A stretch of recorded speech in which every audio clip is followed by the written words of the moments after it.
2019? It's been an eventful year, hasn't it? I have on my list 7 big ticket items. I'll start with the positives. Okay. One will be the RTI passage, the Right to Information bill that was passed by Parliament, assented to by His Excellency the President. Unfortunately, we deferred implementation, but it's here already. January is here. Yeah. The Communications Committee revealed that the 10 million cedis that was allocated to, for Kojo Nkrumah's Ministry of Information to spearhead implementation was not released at all. Not a peso was released. So that's concerning. Though, the positive is that we passed it, but I don't think that in terms of preparations, we're getting it right. I do hope that we will speed up efforts so that, because the RTI will really, deepen good governance, fight corruption and improve on the citizen participation in our democratic experiment.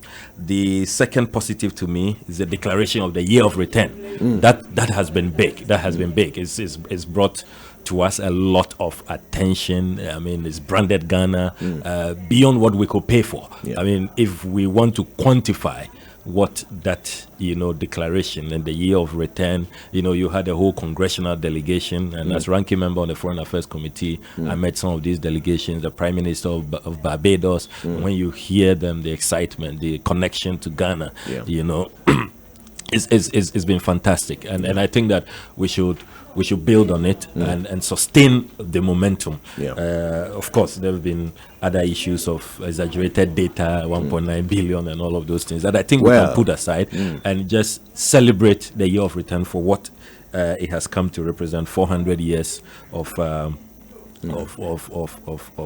our compatriots being forcefully removed from Ghana into slavery, and we couldn't have declared a better celebration. I'm sure later on, when we go into the details, we can all share our thoughts on what can also be done to improve on the celebrations as we reach a climax.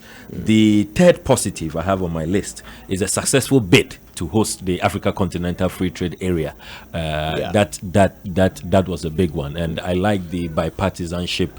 You had the former President Rawlings, former President Mahama was approached. You had former speakers, the current speaker, everybody.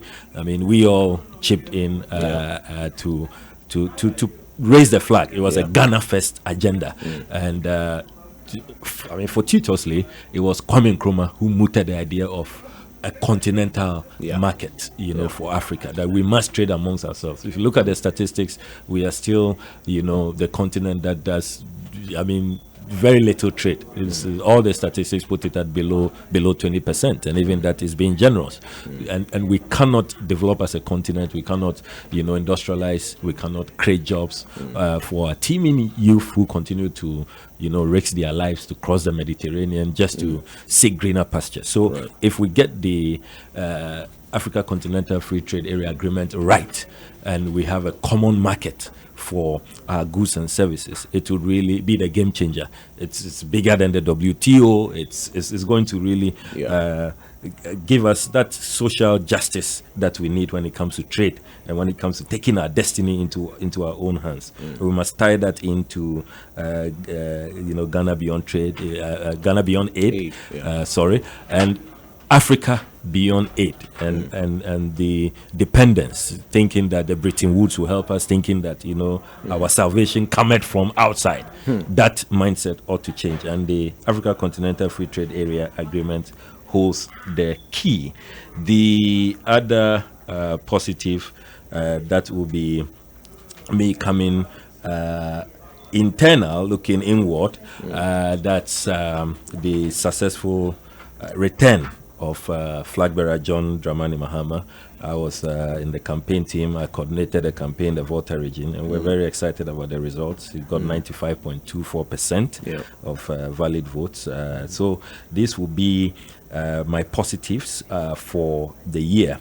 Then there are the negatives. One of the very, very, very early news on the 16th of January. We had the killing of Ahmed Hussein Swale. As a friend of the media, that remains a blot. It's that led to Ghana losing the number one spot in Africa as the free media nation, the best country to practice journalism. So that was worrying. Then you had the Ayawaso West Wagon violence. That also makes it to my list as one of the infamous incidents that occurred in 2019. The kidnapped Takrady girls would surely feature. That was really heartbreaking. I commend Joy FM. You're one of those stations who really, brought this matter up and sustained and got authority to, wake up to their responsibility. Sadly, I'm one of those who's still not too convinced that, a thorough job has been done, that really they are dead and all of that. I'm not that convinced, the DNA results. I'm not. I just, there's a part of me that is still harboring hope that we may just find these girls. We may just find them if we keep pushing. So that makes it to my list. I think we've done 7, right? Yeah. So I mean, just quickly, because I'm told our time is running out. What would be the number one? I mean, without expanding on it, just mentioning it. What would be your number one story for the year? It will be the Africa Continental Free Trade Area. That really, many people are not relating to it now. But if Africa gets it right, all of this year of return celebrations and all of that should remind us of how this continent has been battered, has been pilloried, pilfered. I mean, slavery, you suffer colonialism, and it's time for us to just come out of the ashes. And the only way we can do that is to have strong African leadership that does things differently. The blueprint is there. I mean, as an Nkrumahist, I believe that Nkrumah really had a clear vision of look, help will not come from outside. We need to take our destiny into our own hands. And I'm glad that we are hosting the Secretariat. However, we are not yet Uhuru. You're having situations like, the conduct of Nigeria and closing its border, being protectionist in mindset and in philosophy, and thinking that because they have a bigger population, a bigger economy, they can go without. But we need everybody. Imagine what we can achieve if all 54 nations come together and decide that we're going to now begin to have good returns. Trade will be fair, so that we are not just exporting raw materials and the West dictates the price, and cocoa farmers and our miners who mine all the minerals continue to be the poorest of the poor. So to me, that really is a game changer, that the AU finally got everybody to sign up, and we've ratified this agreement that Ghana now holds the Secretariat. We must get to work, because it's all about jobs. It's all about transforming the African economy. On a daily basis, there are hundreds who are losing their lives on the Mediterranean. This is the panacea, because it's lack of opportunity that will make young people. And if you read the Afrobarometer, 41% of Ghanaians said that they wouldn't mind emigrating, leaving the jurisdiction. So it tells you that so many of our young folks who have lost hope and who are disillusioned and are looking for, a transformed economy so that they can fulfill their God-given potential on this continent. And to me, that is what we should really push African leaders to prioritize, and there should be commitment. That's why actions like what Nigeria did in August, closing its borders, taking the continent by surprise, taking ECOWAS by surprise, doesn't help. So I'm hoping that we will really pay attention to the Africa Continental Free Trade Area agreement. I'm also expectant that the RTI will be implemented fully. In the 2020 budget, Parliament allocated 20 million cedis. Let it be released this time. The 10 million in arrears should also be added, because if you look at some conservative estimates, we need not less than 300 million cedis to really operationalize, digitize, and get information out there for our people to fight corruption. It does sound, however, like from what you're saying, in January, if Ghanaians go to a state institution expecting the right to information law to be implemented and request any sort of information, they will not get it, or they are not likely to see the law implemented. Not likely as things stand now. The systems that were to be set up in this 1 year grace period did not happen. There were no releases, so this is troublesome. So that's troublesome. But anyway, too late. Let's push government to wake up to their duties. I want to say a big thank you for spending Christmas Eve morning with us, Samuel Okudzeto Ablakwa. I'm sure you have a Christmas message that you want to put out before you leave us. Absolutely. God has been good to our nation, and I want to wish all our listeners a Merry Christmas. Let's remember that Christmas is about sharing. Let us reach out all around us, your neighbor, your hometown, your constituency, the next house.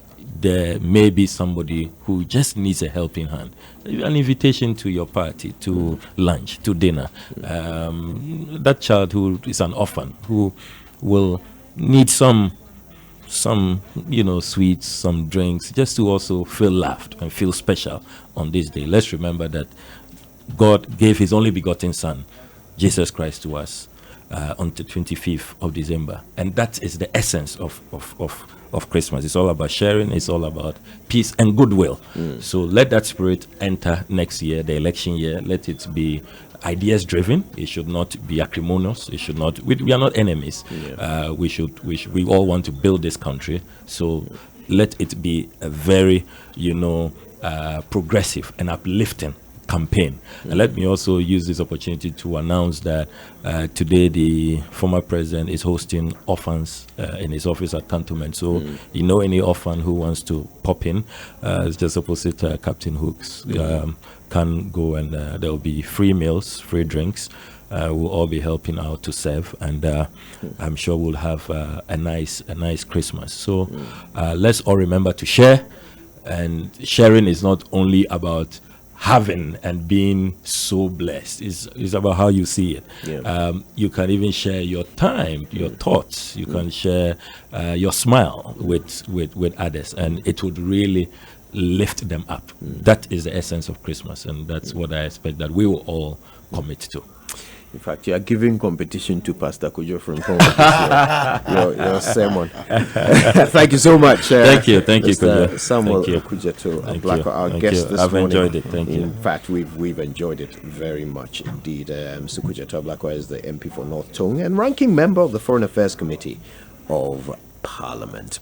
And speaking of giving competition to Pastor Kojo from Oshafu. Could you? Merry Christmas once again. Indeed. And Merry Christmas to Honorable as well.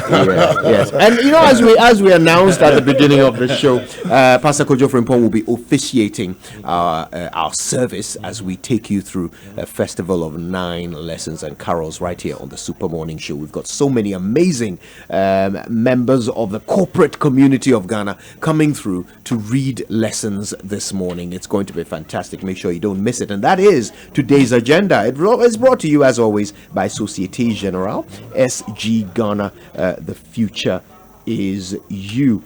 And it's also brought to you by Millennium Insurance, your trustworthy partner. So that's to come in just a moment. But first, let me quickly remind you that it's Christmas, and there are several Christmas items, toys, and sports items as well, which are all available in the Orca Deco promotion. Today, Orca is giving you 20% off all Christmas items, sports items, and toys. And it's barely 24 hours to Christmas, so come and get that beautiful Christmas tree, Christmas decor, Christmas statues, lights, and so much more.